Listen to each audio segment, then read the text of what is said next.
UConn comes to Maryland, Ryan. This is our dream. You woke up this morning. I woke up or later on today around 11, 12 o'clock. And I tell you what, man, this was, and you're like, I should have known. I should have known it was coming, especially from you. And I love the fact that it wasn't like a ESPN breaking news headline, an alert. It was from Ryan Renner. I wouldn't have had that any other way. And he was informing me that UConn is coming to Maryland. And he goes, Phil, a must make trip, a must see game. We got to get tickets. We're going to be there, Ryan. We can't wait. We all know that you can't wait, Ryan. It's weird because on the last episode, maybe the one before that, I was discussing with you about VIP access, getting close to Paige Beckers at a preseason game.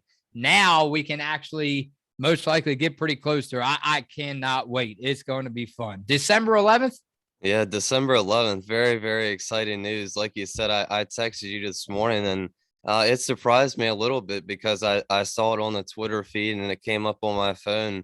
And, right away I was like, well, we got to go. We don't live that far. As you guys heard before, we talked about during the tournament, we went down to see Maryland play their first two games. So we're going to have to go down again to see UConn play on December 11th. Very, very exciting. And actually, I believe it is their first or their last UConn's last team to be released onto their schedule for the new upcoming season. I think Grobel actually commented on our last video a couple hours ago saying it was the last team, and he went over all the teams that are going to be on the schedule. I believe I went over a couple of them too on one of the last episodes, but last non-conference team on UConn's schedule for this season. So very, very exciting. I believe all of the teams now have been confirmed. So, obviously the times and dates have not all been announced yet, but very, very exciting news. So it looks like the schedule has officially came together now. I wanted to ask you what you take, because I love to always get your take. I wanted to ask you what kind of emotional roller coaster ride this is going to be like. The reason I say this, all right, so this is ironic because now I know you don't love the Maryland Terps as much as I do, as much as she'll do, but I'm sure you still do. You're from Maryland, obviously, Maryland podcast. And I know it's ironic because we wear UConn hats, UConn shirts, jackets. We love UConn. So you had to excuse me, Ryan. You had to excuse, actually, everybody has to excuse us because we love I don't know. Can you imagine Phil that day? Like, it's going to be a mystery. Like, what does Phil show up in? Does he show up in Terps gear, or do I show up in UConn gear? It's one of them situations, and that's how sports, man. It's lovely, right? Because I love Paige Beckers. I love this UConn team. I love Gino, but at the same time, I love my Maryland Terps. With that said, Ryan, your take on this. I'm not doubting Brenda Freese at all. She's been an excellent coach throughout her career. With the time that Brenda Freese has spent with the Terps, I know there was some situation come up. I don't want to start any rumors. There were some situations come up. A lot of big name players had left when the season was over, and you can get more into detail on that after I get done here. But what I'm specifically pointing to you on this. What kind of emotional roller coaster ride is this? Because we don't always see, I can't recall when the last time UConn played Maryland, really.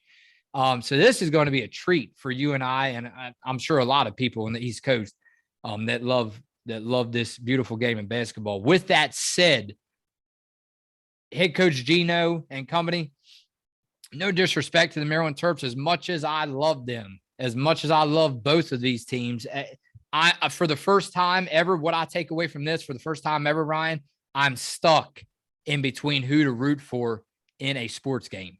And how many times does Phil say that? No, not that many. And I was wondering the same thing when I sent it to you. I was like, well, I don't know what he's going to wear because I know he likes both teams equally as much. So, hey, I want to get some people's takes on this. In the situation I'm in, if you're all watching this, why don't you comment, please, for me, for Ryan, because he wants to know too. What do we wear a UConn hat, my Maryland jersey? Do I wear all Maryland? Do I wear all UConn? Obviously, people are going to say wear all UConn. I can see that answer coming now, but it's going to be interesting to see what kind of intake that we receive, or what kind of comments. I can't wait until people see this one. But with that said, not to cut you off, but to finish, I'm just wondering what this. I'll tell you now.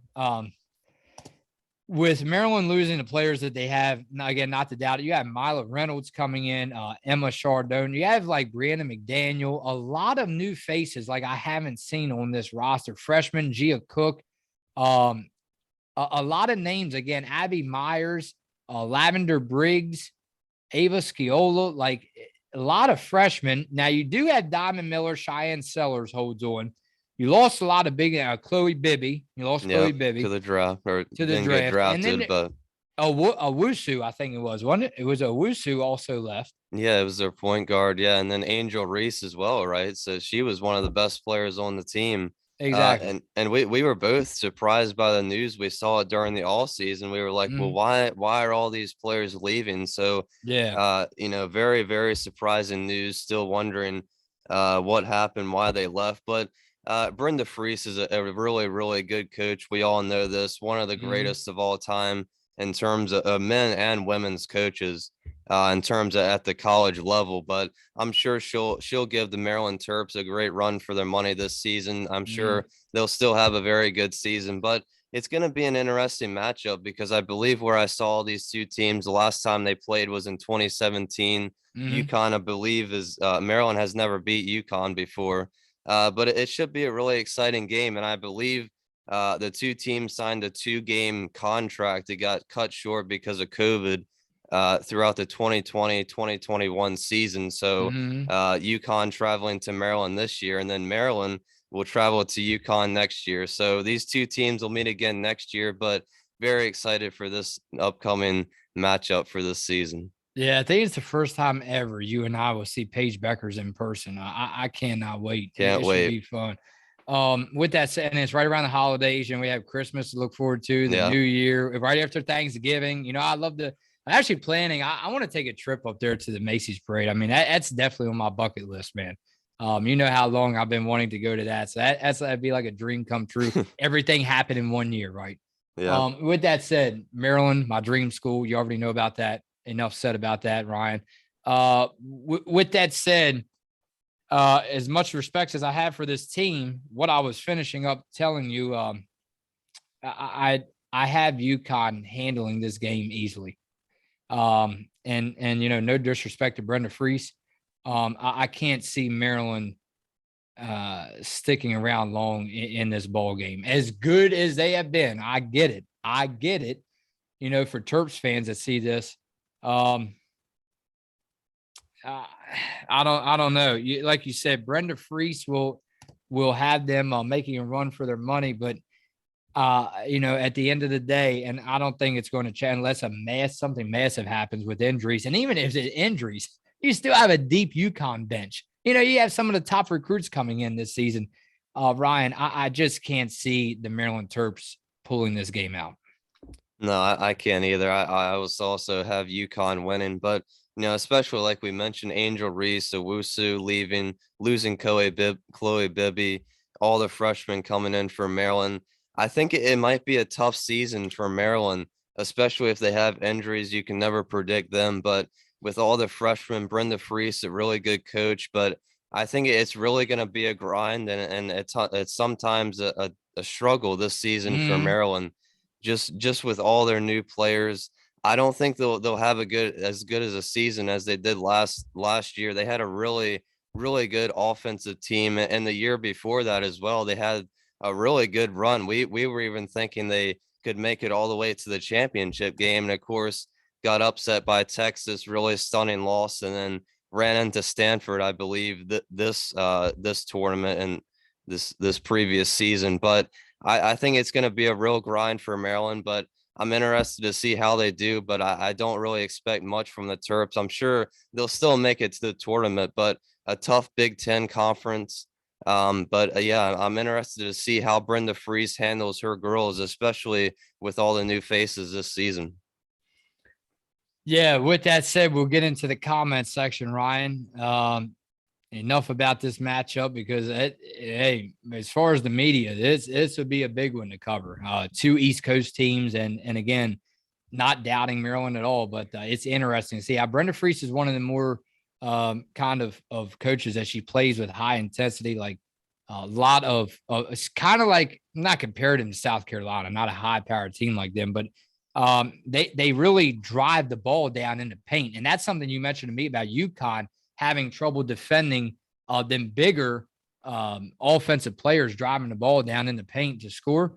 So I'm curious how Brenda Freese draws up the game plan for this game because that's something that we talk about with other than Dorka with a lot. Again, not to say anything negative, but some of these UConn players smaller. They're talented, still very talented, but they're just smaller bodied. So with that said, I'm curious if you see a lot of 3-point attempts from these Terps team, or do they keep driving it down and find out it's very hard though to find out where the weakness lays when you have a team ran by Gino Ariema. Yeah, it is. And we were talking about that the other day, how UConn, these past couple seasons, especially, have been, it seems like, getting smaller and smaller, especially comparing them to the earlier 2000 teams where it just seemed like they were dominating. They were big, they had big point guards, big centers, forwards. Mm-hmm. And these past couple seasons, this championship drought of 5 years now, Paige Beckers, AZ Fudd, all these guards, they're really good players. Every UConn player is good. They're great players coming in, but it just seems like it's been a lack of size, a lack of not length, but just size and grit down low. But UConn, with all of that, they're still a very, very good defensive team, and Gino knows how to run the team. Got new players coming in this season and players coming back. I do think that'll help them tremendously in terms of their size down low. But I think it will be at sometimes a struggle, maybe like we saw last season, sometimes defending those bigger players down low in the paint. All right, comment time, and then we will head out, Ryan. UConn Huskies to face D2 Kutztown. That was June the 3rd. It's been a while since we've actually been back. Again, we appreciate you guys. We want to thank you for coming through.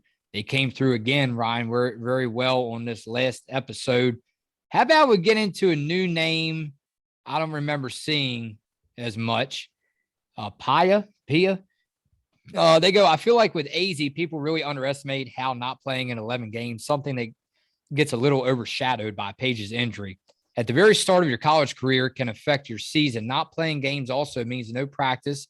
And then even after she returned, she was thrust into a team that continues to be injured. No matter how good she was in high school, college basketball is already a big adjustment. And to do it on a half-injured season on an almost constantly injured team is even more difficult. And she still had a relatively good season. I mean, she bailed UConn out of a round 2 loss against UCF, and she kept them in the game in regulation during the North Carolina State game. I don't know. I think AZ's sophomore season will really determine how good she is, and people should wait before to throw the overrated comments at her. Yeah, let me just put that out there to you, Ryan. Now, the reason I had her number one on my player to watch as on the radar as the number one player to watch heading into the summer workouts, not because I thought that she was a terrible player this past season. AZ Fudd was at the top of my list because I believe in AZ Fudd.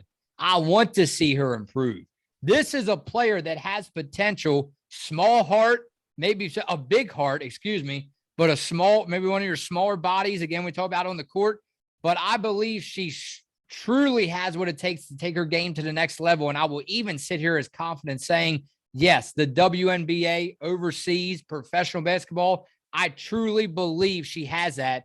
And to whoever made the last comment about AZ was, I don't know, excuse me if I don't have it drawn up the correct way, but I can't quote unquote because I'm not looking at it now, but they had said she's overrated. AZ Fudd's overrated. I didn't express my emotions when I heard that or read that to you, but on that last video or that last comment, but that was extremely going too far with it. I really love AZ Fudd a lot. I think that she has high potential, and I really did not like to see that comment about AZ Fudd being. I think it said overrated. Yeah, and that was a very good comment. You just read what that person said. 100% agree with it. That was a really good take. And I don't think I mentioned that the last episode we were discussing the comment about her being overrated. I didn't even think about her missing 11 games because it not only Paige's injury, but everybody else's injury. It was so hard to keep up with it at some times in the season. Who's going to be in? What's the starting lineup? Who's injured? Who has COVID? So it was so hard to try to keep up with it at points in the season. But I do agree that this upcoming season, her sophomore year, everybody's getting back healthy, got the whole gang back together, new faces. So it's Mhm. really Azzy's time to prove herself. But she still had an amazing season, missing those 11 games, coming in as a freshman, big expectations coming to UConn, #1 player, all of that good stuff. But this season I expect her to be even better than she was last season. She's a very gifted offensive player, has a very smooth stroke, smooth shot. So I think she can still improve on the defensive side of things, but she's a very, very talented player. And pairing her up with Paige Beckers and Caroline Ducharme, I can't wait to see those three playing the trio in the starting lineup for this season. Shout out to Victor Lopez just now. This is actually live. This is one of our first times ever. We got a live comment coming in while we're on the last video about summer workouts. He said Dorka is the key, but don't count out Ice Brady. 12 rebounds. Ayanna Patterson averaging 25.4 points and 12 rebounds as a senior, who both can rebound. They will be a big help. We won't get into that conversation now or that comment. I just want to shout out to him, though, and thank him for commenting while we're actually on air right now. Yeah, I mean, you want to talk about the players that have been there, and I like him pointing that out. You want to talk about the players that are already there, that have had the experience. You said it to me yesterday, Phil. Don't forget, just because they are supposed to be sitting on the bench the majority of these games, unless it's a blowout game, don't forget every once in a while a high school player, if you get really, really lucky, can make an impact just like that.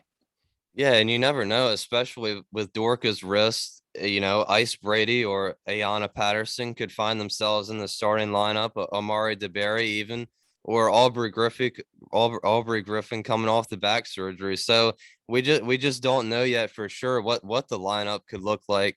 And especially going through the workouts, there's so many things for the new team to figure Yeah. out. Still, No, but doesn't it make you feel guilty? Like, okay, we're putting all this, and again, we hope for a full recovery, Ryan. But what I'm saying, we're saying, okay, how are they going to come back from injury? How are they going to do this? How are they going to do that? The players that have been on the roster, for 2, 3, 4 years. How about the new ones coming in?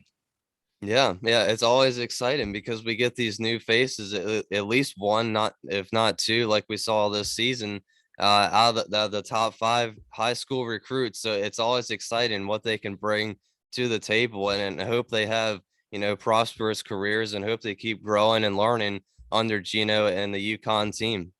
How about time for 2 more? Grobel. We haven't heard from Grobel in a while. We thank him for coming through. We hope he's doing well. Shout out to you. Prayers up for Grobel. Bless you. We hope you and your family's doing well. Grobel. That takes us to the last comment. It's still on AZ. I saw this caught my eye. People need to calm down. The AZ overrated, hangover, etc. She played half a season. It's actually the last comment we had time for, Ryan. The AZ we saw at the end of the year was where AZ would have been in mid-January. If she had been healthy, she thus still had defense lapses and was overthinking sometimes.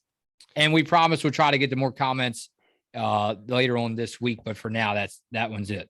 Yeah, and shout out to Gribble on that last episode, updating us on the Maryland game and the teams for the upcoming season on UConn's schedule. But yeah, for sure. I mean, I think that's to be expected, especially with AZ being a freshman. I think with any freshman, you might overthink some things at some point. You just try to do your best when you're out on the court, try to do everything that it takes to help your team win. And I think sometimes the players, you obviously want to score as many points as you can, especially if you're a point guard. I think points sometimes get overlooked. And when we had Michaela Daniels on, she talked about, and she taught us that, hey, points aren't everything. So defensive steals, blocks, rebounds, assists, everything defensively is always important, and everything adds up. And I think AZ this season will get better defensively, and I can't wait to see how she does this season. Be back tomorrow. We've been wanting to discuss this for a while. Jersey numbers tomorrow. Phil and Rye on Listen Up.